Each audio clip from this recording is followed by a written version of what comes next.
All right, Charlie. So we talk a lot about being strategic partners with Broadcom, and there's so many facets to that relationship. Let's start first with the technology aspect. So Extreme is part of the early access program with Broadcom. We're aligned on the technology fronts, and really we're the only provider in the marketplace who works exclusively with Broadcom across our entire portfolio for the enterprise. So what does that mean to our customers and partners? Why is that so important?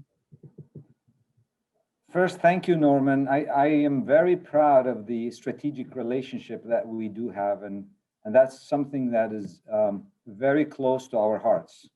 The relationship we have with Extreme actually goes back a few decades, so it's not over the last few years. And it is across the technology platform we have. As you mentioned, it's not specific to a certain product line or specific technology, but we do work together across all of our networking products and businesses. And part of that strategic relationship is what you alluded to as the early access program. Sometimes people call it Broadcom Early Access Program. And that program is very special.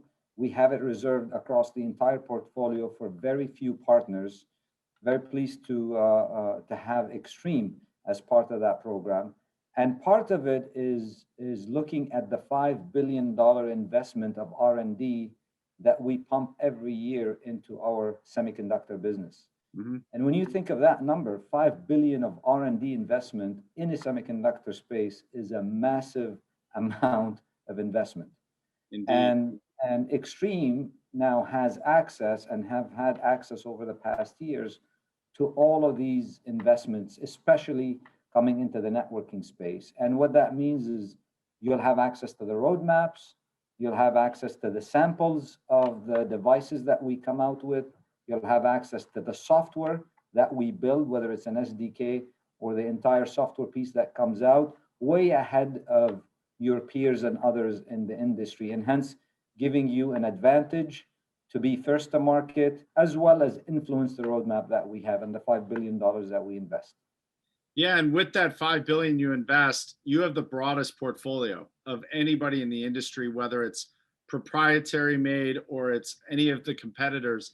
And really that's the alignment, Charlie, is we're so vested in you because you have the depth and breadth our customers need and are looking for. And we're talking really from the Ethernet side, whether it's an access point or on the switching fronts. But talk a little bit about your mobile business and maybe where that convergence comes together.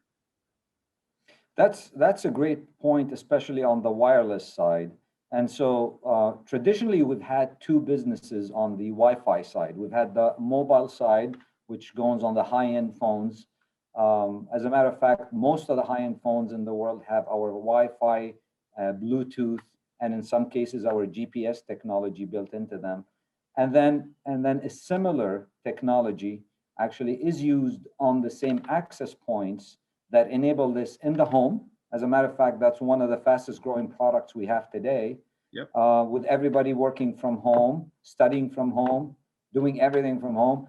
We've had a phenomenal ride on the upgrades of 11AC or Wi-Fi 5 to Wi-Fi 6, and now on the path later in the second half of this year on Wi-Fi 6E. And so we have this on the devices side, we have this at home, and obviously very importantly for enterprises, we have this in the enterprise access point space. And so we have this technology that crosses all of these segments that I've talked about. And then obviously in enterprise, it just, as well as on the telecom side, it goes on the Ethernet IP routing side and the infrastructure piece of it. So all of this actually is part of the early access space, but it's also part of the technology elements that we leverage across all of these segments.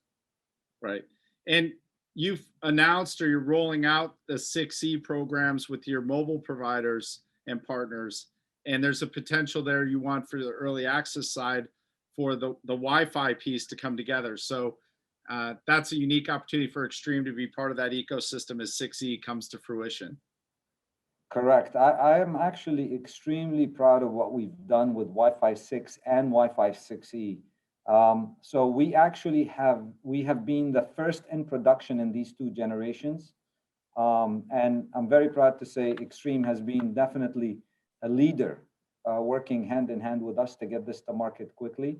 But the good news, on Wi-Fi 6E specifically, which is the tri-band capability and the much higher bandwidth at lower latencies, we were able to get this in production, on the first phone around the world, which is publicly announced, from Samsung earlier this year, actually at the beginning of this year.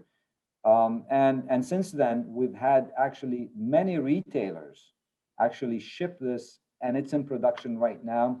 You can find it in many of the retail outlets, Wi-Fi 6E tri-band routers. We're working with you to get it on the enterprise side.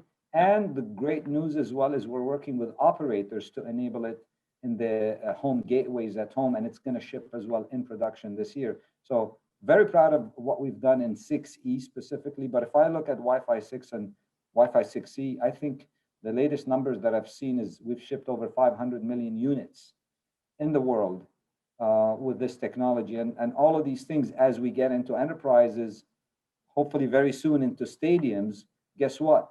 You're going to want that technology, and you're not going to want Wi-Fi 5.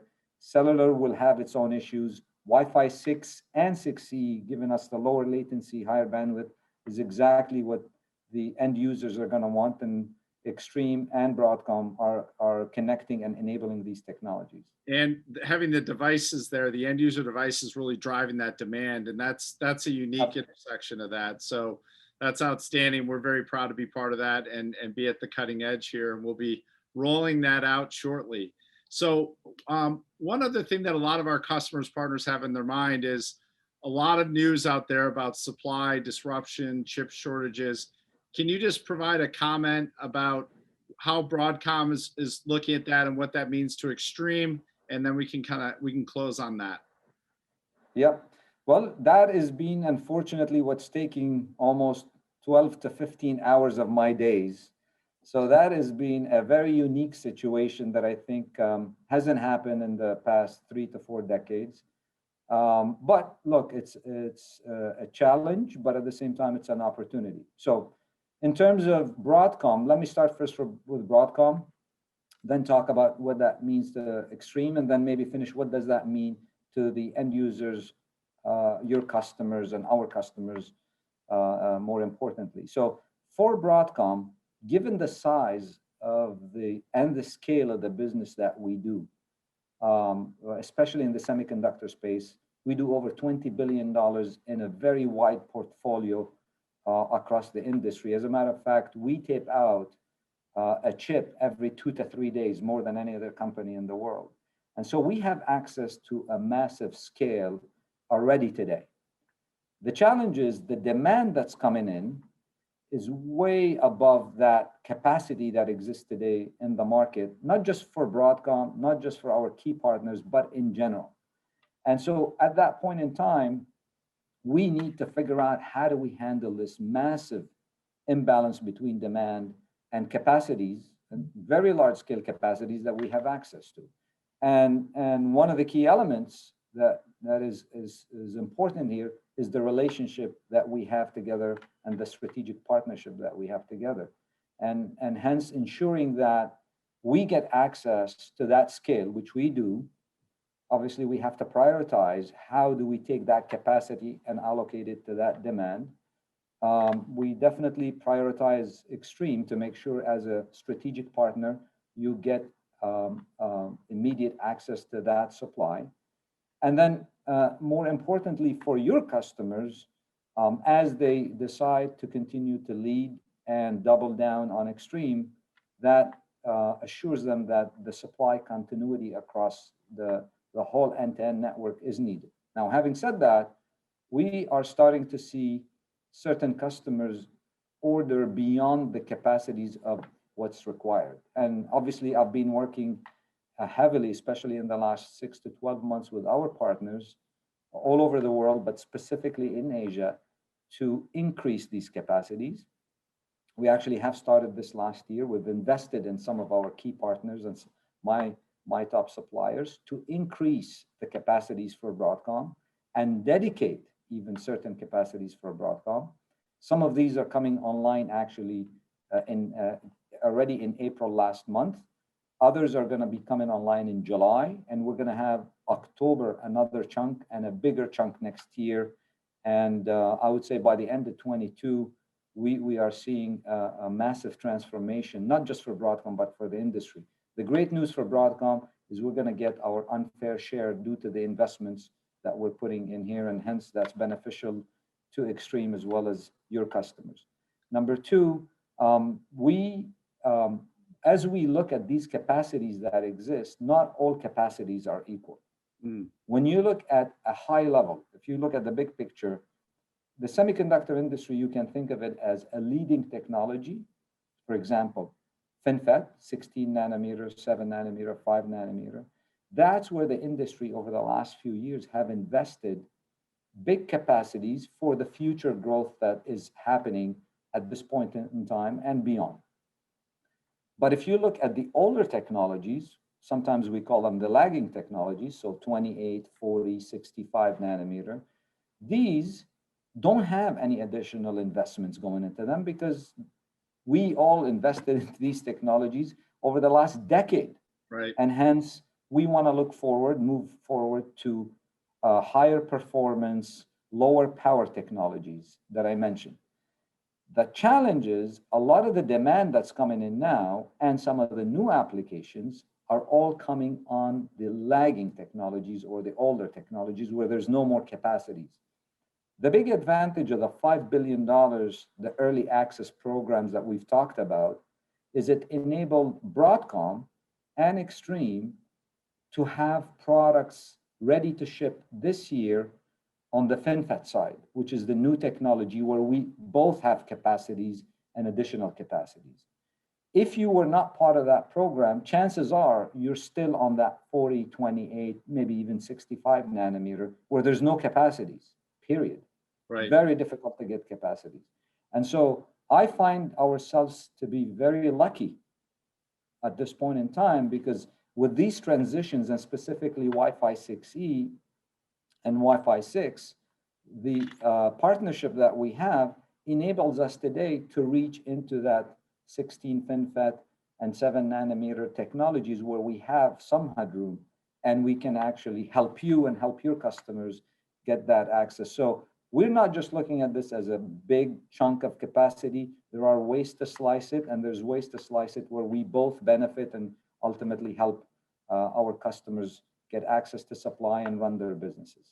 Yeah, we couldn't do it without this partnership, and we're in this together. So, Charlie, thank you so much, and thank you to Broadcom. You're such a key part of where we are and where we're going in our future. So thank you for your time, and we'll take it back to our segment. Thanks. Wonderful. Thank you so much for this opportunity, and I look forward to seeing you soon in person.